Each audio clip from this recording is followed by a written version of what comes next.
Dive into the dynamic flavors and effortless cooking style of Chef Michelle Daniels with her highly anticipated cookbook, a companion to her hit TV series On the Fly with Chef D. Packed with quick, delicious recipes and her signature tips, this book is your ticket to creating bold, restaurant-quality dishes at home. No stress, no fuss. Let Chef D inspire your kitchen adventures with her vibrant recipes and culinary expertise. All right, now welcome back to On the Fly. I am Chef D, your host today, and today I'm going to go down memory lane. I am going to prepare my grandfather's favorite smothered pork chops, except I'm going to add my little twist on it. Normally he would serve that with maybe some collard greens or some mustard greens. Today I'm going to serve those with a Swiss chard and kale saute, our wonderful pork chops, and instead of deep frying them in the deep fat, I'm actually going to saute them here in some olive oil, build a gravy for it, and then we're going to serve it maybe on top of some rice or something in the end. We'll see how that works out. But first, let's get to these pork chops.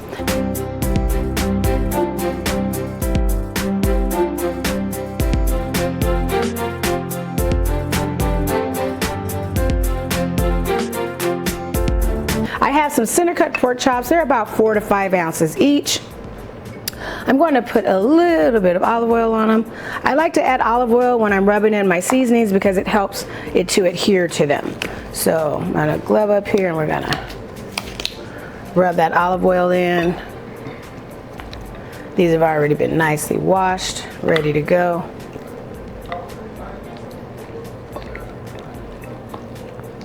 I like to rub that in really good. All right. I'm going to get my cast iron ready. We're going to add some olive oil and butter to that.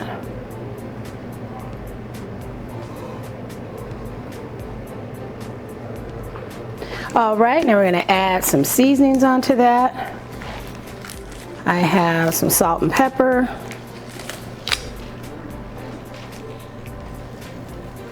Always salt and pepper. I was told by a chef, you always season your food.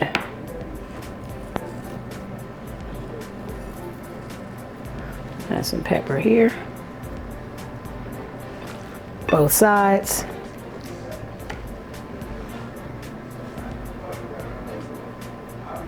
Some of my proprietary blend, all purpose. You'll be able to buy these soon. Use it on your own. All right. And we're looking good. We're nice and seasoned. As you know, no bland food around here. We're gonna give it one more go with the proprietary blend. All right. Getting hot over here. I'm gonna pump it up just a little. I'm gonna add a little shallot to it. And a little bit of chopped onion. We're gonna let that kind of build. And that's just a rough chopped onion, nothing too special. Next, we're gonna dredge our pork chop with the flour while that's heating up so that we can start to pan fry.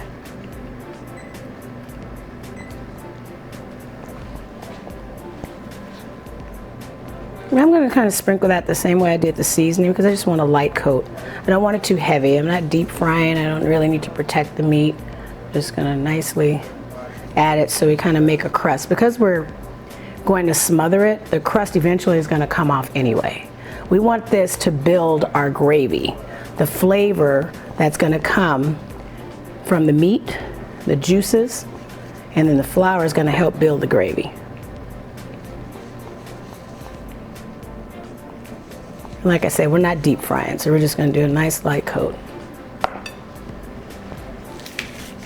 While that's going, I'm going to step over here and we're going to go ahead and get our Swiss chard going.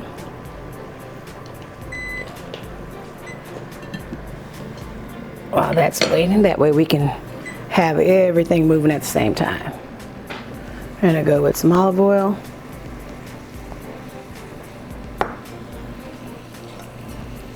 Pat of butter. Make that 2.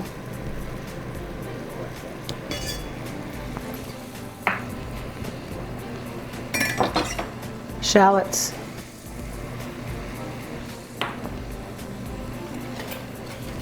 And we're gonna let that saute a little bit. Our onions are looking good over here. So while that's working, we're gonna get these pork chops rolling.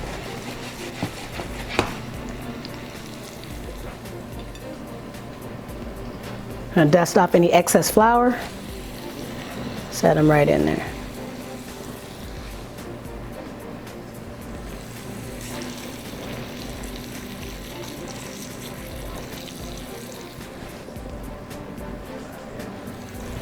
You don't want to overcrowd the pan. I think 3's a crowd. We've got it right in there where we need it to be. So we're going to let that cook and continue to work on our chard. Butter's melting over here. And the chard's going to be like a light saute. I'm not going to cook it down and steep it down as we would do like a collard green or a mustard green. We're going to lightly saute it, add a little stock to it. Be very similar to our green, but going to have a little more crunch to it.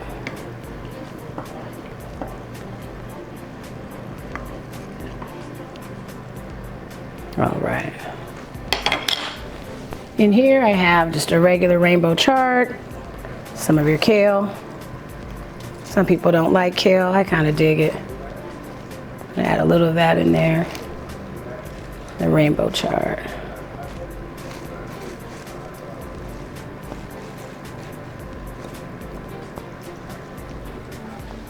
To that, I'm also going to add some red onion.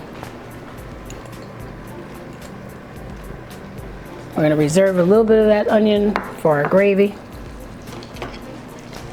And then we're going to let it steep down. We're not going to add our liquid yet because we want just the regular steam and the water that's in the vegetable to help it to seep down. Pork chops are doing fine over here. Let's add some seasoning to this. Black pepper. Herbs de Provence. If you don't have herbs de Provence, you can use a little Italian seasoning if you wish, a little basil, oregano, or whatever you like. A little proprietary, add that in there. And this is my own blend of my all-purpose. So it has a little cayenne. There's some herbs de Provence in that as well. Garlic. All right, moving well. Pork chops doing great.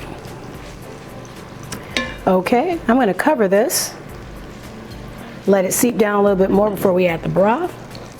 And we'll plate up our wonderful smothered pork chops made just for you. Take a second and come on back soon. All right, now welcome back. We are going to finish up these homemade smothered pork chops. So I've turned them over. They're looking really good over here. We're going to go walk back over and take a look at our sauteed greens and see how we're doing over here. They have simmered down nicely. Again, I'm going to leave a little crunch in it. This isn't your traditional collard or mustard green. I'm actually using a chard and a kale, a little onion, a little bit of shallot, choice seasonings, and then I'm going to just rush it with just a little bit of vegetable stock. We're going to let that cook down and then we're going to build our gravy. That's in. Pork chops got action over here. And what I'm going to do is I'm going to cover this and we're just going to turn it off. And let it do its thing. All right, pork chops are moving. So in order to build this sauce, what we're going to do is I'm going to take the chops out. The juices from here, we will then add our flour and build our roux for our gravy. So these are going to come out and rest for just a moment.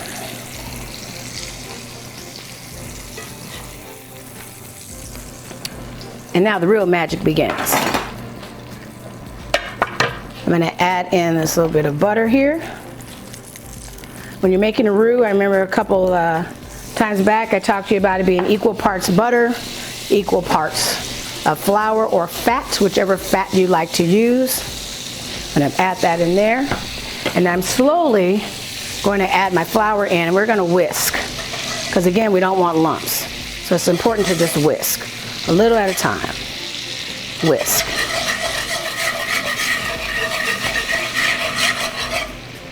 A little more whisk and a little more flour. This roux is going to be darker than your traditional when you're making like a cheese sauce. That's more of a bechamel or a light or blonde roux. We're going to go for a brown roux for our gravy. So that means there's going to be a little stirring and a little patience. I'm going to add that in and keep stirring. No lumps. No lumps around here. It's all about the whip. All right, we're at a blonde stage now. We're just going to keep going. Once your gravy starts to look thickened, you've added enough of a flour, because what will happen is you will have to add more of a liquid to smooth it out again before you add in your stock or your water. So we're going to keep stirring that. Looking good.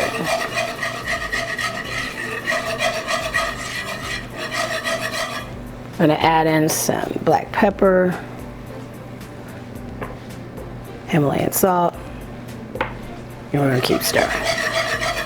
So we build the flavors. We're building the flavors. Got the fat from the pork, seasonings, and we're just going to keep building it in. Get into a nice brown roux. We're going to keep that going. I'm going to let that go for just a little bit more. So I want you to see the change in the color, so you know when you're just about there. Because once you add the stock, it's going to lighten it up a little bit more, so we want to make sure that we're at that right point with that roux. All right, this is looking good for me. I like the light brown. We're going to add in our stock here. You can use vegetable stock, beef stock, whichever you wish. It's all about that whip though. You see it starting to thicken up? You have to whip it or you will have lumpy gravy.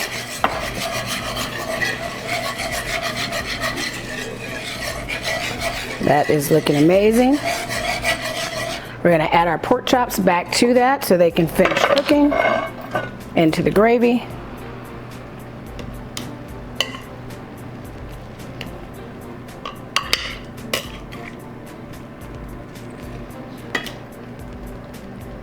They're in there sleeping. Nighty night. We're going to let that go for just a moment. We're going to let them take a nap. Come on back. I'll see you soon. We'll plate this wonderful smothered pork chop meal.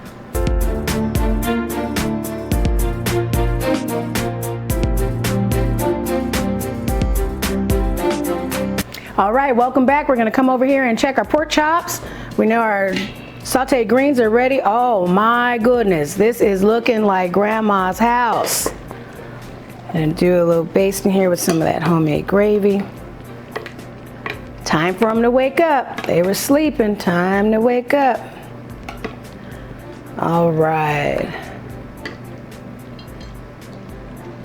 Gotta do that. Add in some of our greens here.